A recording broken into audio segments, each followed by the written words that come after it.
Olá, pessoal! Hoje nós vamos iniciar uma sequência de aulas sobre anti-inflamatórios esteroidais, ou também conhecidos como corticoides, tá? O que esses medicamentos são? O que eles fazem? Esses medicamentos a gente diz que são esteroidais porque eles são hormonais, tá? Ou seja, eles mimetizam a ação do cortisol. O cortisol, ele é um hormônio produzido lá pela glândula suprarrenal, para ser mais específica, aqui no córtex da glândula suprarrenal, tá? E ele é mediado, a produção dele é mediada pela liberação de ACTH e pela liberação de CRH. O CRH é o hormônio liberador de corticotrofina e o ACTH é um hormônio adrenocorticotrófico, tá?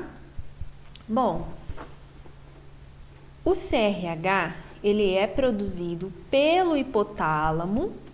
Quando ele é produzido, ele cai na corrente sanguínea, vai até a hipófise, para ser mais específica, nesse lobo da hipófise, que é chamada adenohipófise, e com isso, esse hormônio, ele cai novamente na corrente sanguínea e estimula a glândula suprarrenal a produzir o cortisol, tá? Aqui tá novamente esse desenho, tá? Só pra... É que aqui, ó, esse cortisol que é produzido, então ele vai exercer ações fisiológicas na maioria dos tecidos, na maioria mesmo, viu, gente? Ó, eu coloquei aqui sistema imunitário, fígado, músculo, tecido adiposo, então vai ter muita ação fisiológica em vários tecidos, tá? Então, quais são as ações fisiológicas do cortisol?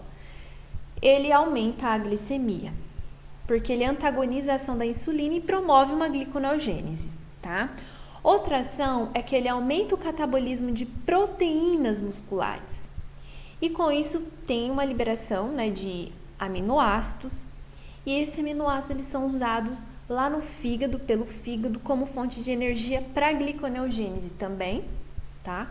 Outra ação fisiológica é que ele potencializa a ação do hormônio de crescimento e ele também aumenta a atividade da lipase, com isso ele estimula a lipólise. E ele aumenta no estresse, aumentam como componente da resposta ao estresse induzida por ampla variedade de eventos. Quais são esses eventos, né? Então, quando a gente tem um estresse como exercício vigoroso, um estresse psicológico, um medo, depressão, tá? Depressão também aumenta cortisol, infecção grave, uma hipoglicemia, uma dor, tudo isso faz com que tenha um aumento da glicemia, tá? Porque a gente tem um aumento do cortisol quando tem esses estresses e com isso, com o aumento do cortisol, aumenta a glicemia. E para que isso aí? Qual a finalidade disso? Para suprir, para ter um suprimento contínuo de nutrientes para os órgãos que mais necessitam, tá? Como, por exemplo, o cérebro. Então, por isso que o cortisol, ele aumenta quando a gente tem o estresse. Por isso que fala que ele é o hormônio do estresse. E ele também exerce ações fisiológicas relacionadas como ações anti-inflamatórias. Por que ele exerce essa ação anti-inflamatória? Ele vai regular de forma negativa a liberação de citocinas lá no sistema imunológico, sistema imune. Então, quando a gente tem um excesso de cortisol, tem uma diminuição de citocinas e as próprias citocinas estimulam a produção de cortisol. Então, tudo isso funciona como uma retroalimentação, tem que ter um equilíbrio entre o cortisol e as citocinas. Quais citocinas que fazem isso? São algumas, tá? Não são todas. A interleucina 1, a 2, a 6 e o fator de necrose tumoral. Então, essas interleucinas, elas podem estimular o hipotálamo a produzir o CRH, Depois a hipófise a produzir ACTH e com isso a glândula suprarrenal produzir o cortisol. E o cortisol pode inibir a produção dessas citocinas.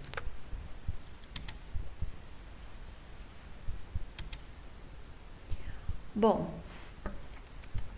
então em que casos que pode ter um aumento da liberação de CRH, né, da secreção de CRH? Quando tem um estresse físico, estresse emocional, quando tem uma dor e uma hipoglicemia, né? Resumindo aí, quando que a gente tem uma secreção de cortisol, ou seja, de CRH aumentada. Bom, a gente tem um ritmo circadiano, tá? E esse ritmo circadiano a gente tem geralmente de manhã uma maior concentração de cortisol, tá? Ou seja, uma maior liberação de ACTH.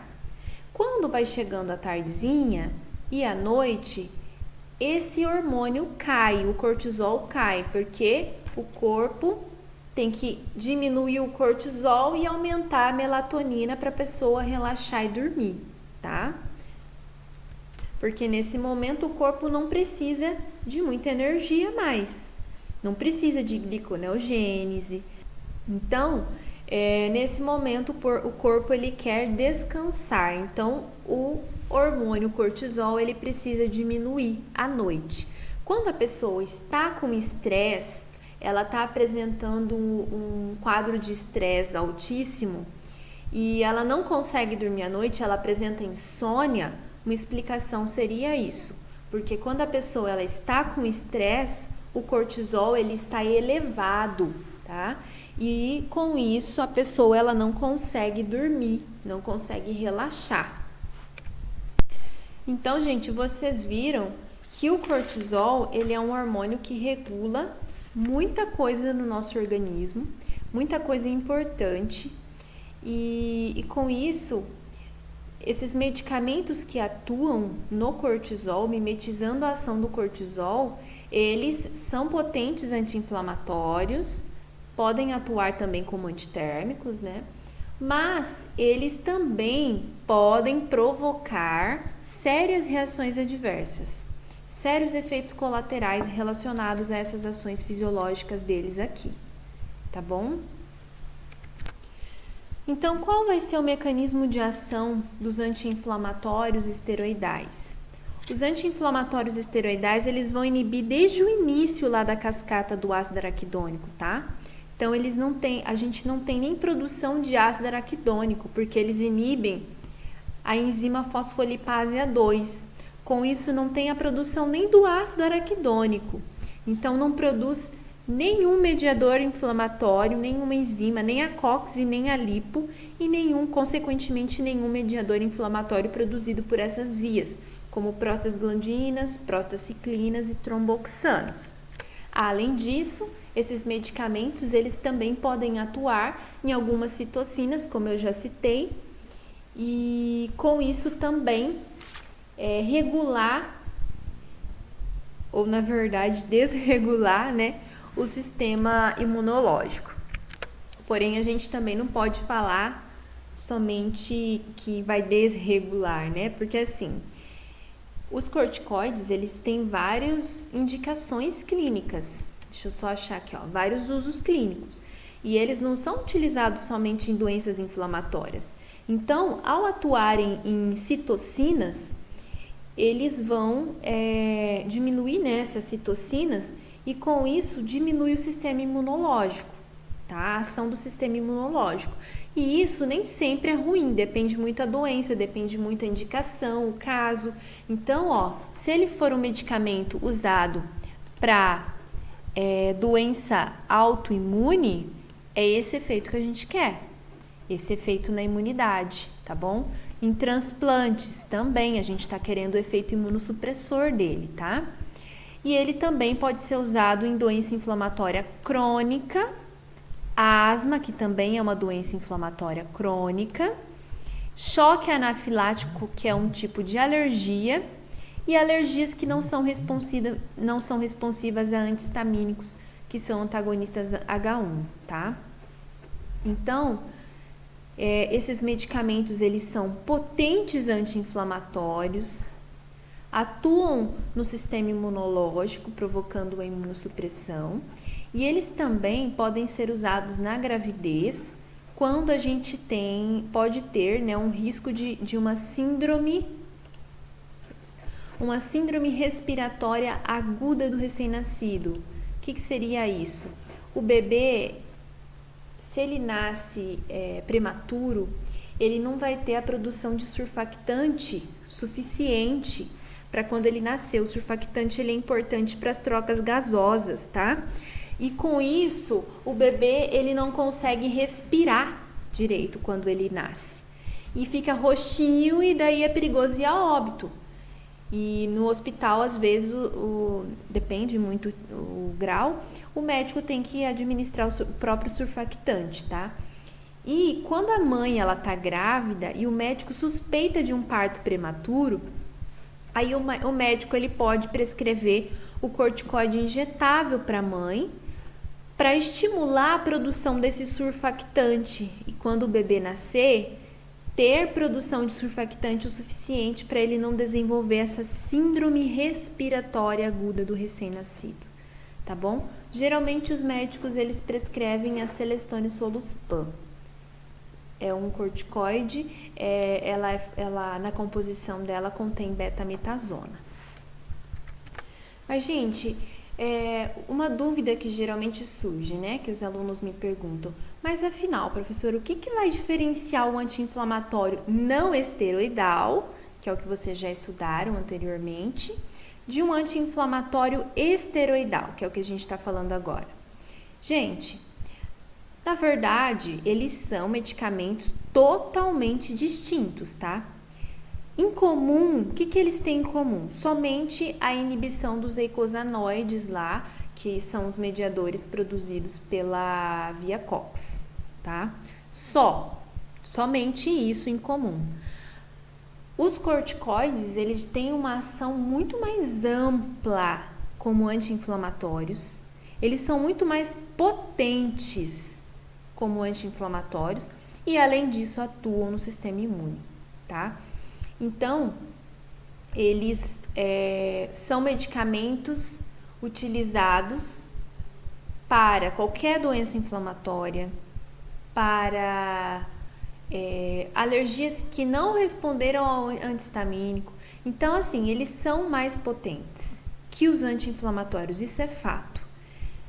E eles são medicamentos hormonais. Por quê? Porque eles mimetizam o hormônio cortisol. Então, eles são totalmente diferentes, tá?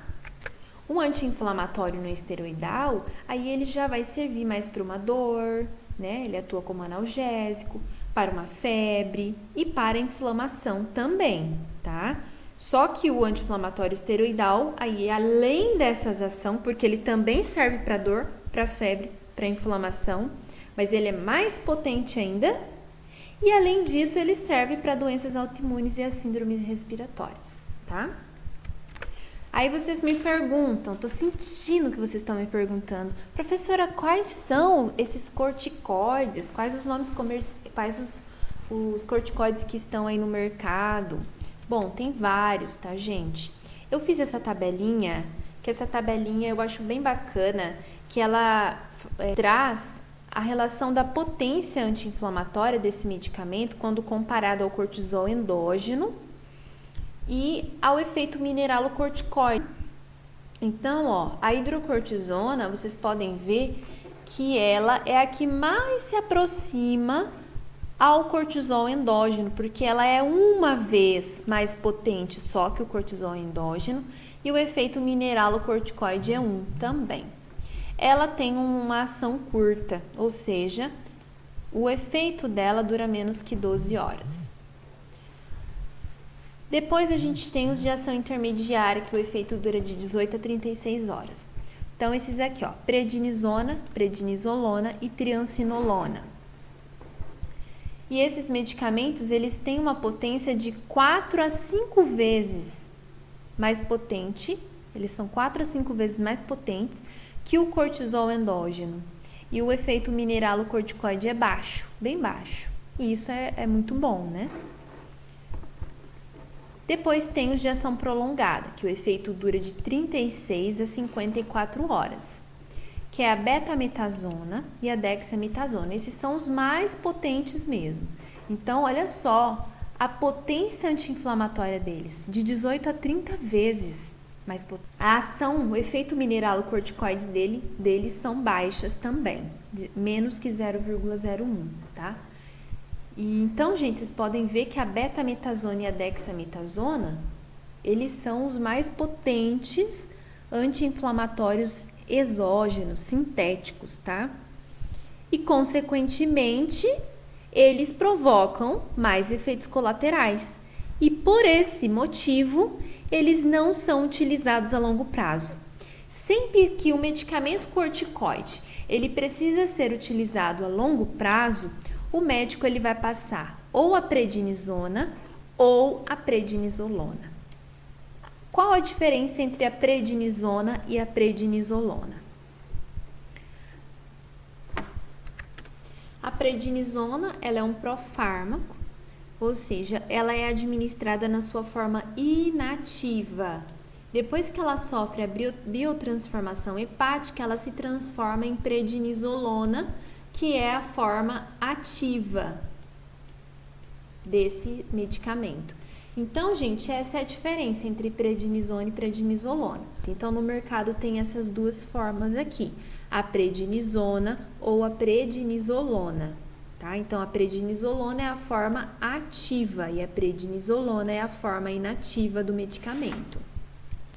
Então, por isso, sempre que for, a pessoa precisa tomar o corticoide uso contínuo, né, de acordo com aqueles usos clínicos que eu coloquei aqui.